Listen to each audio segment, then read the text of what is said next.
Hi, it's me again with Corel Draw Tips and Tricks. A little video on how to make something plain Jane have a lot of color and a lot of definition with these type colors. I'm not going to do the whole butterfly. There are several ways you could do this.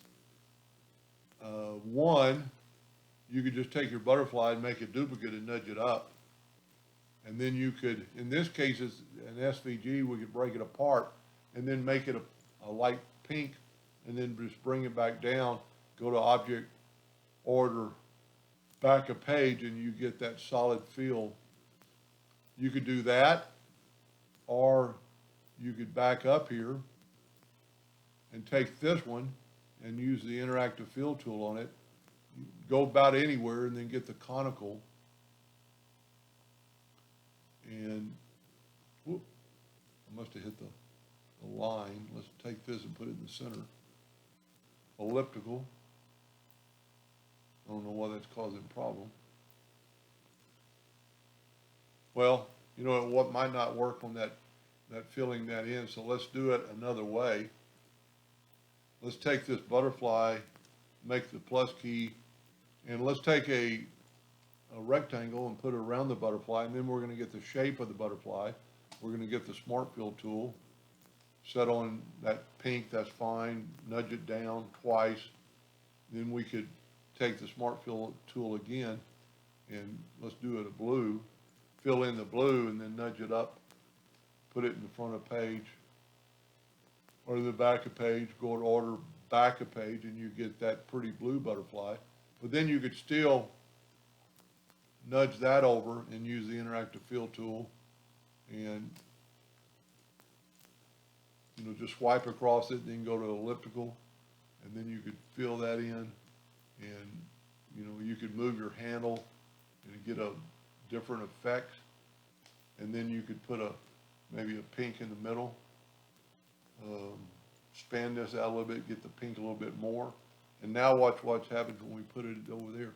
We get that effect.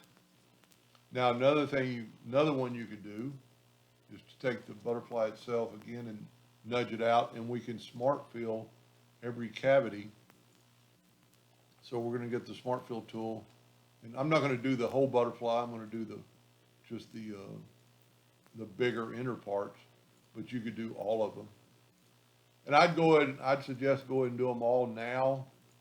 We can't interact and fill to them all at the same time because we want a different angle.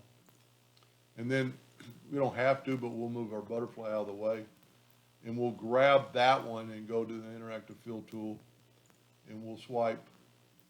Let's swipe across, kind of, and let's put a pink there. That doesn't look half bad. Then get your attribute eyedropper and take a sample of that, and let's try that again. There we go. And it's going to give it that light pink everywhere. Now, you can't do the ones on the other side because it's going to be completely different. So what you need to do there is go ahead and pick one.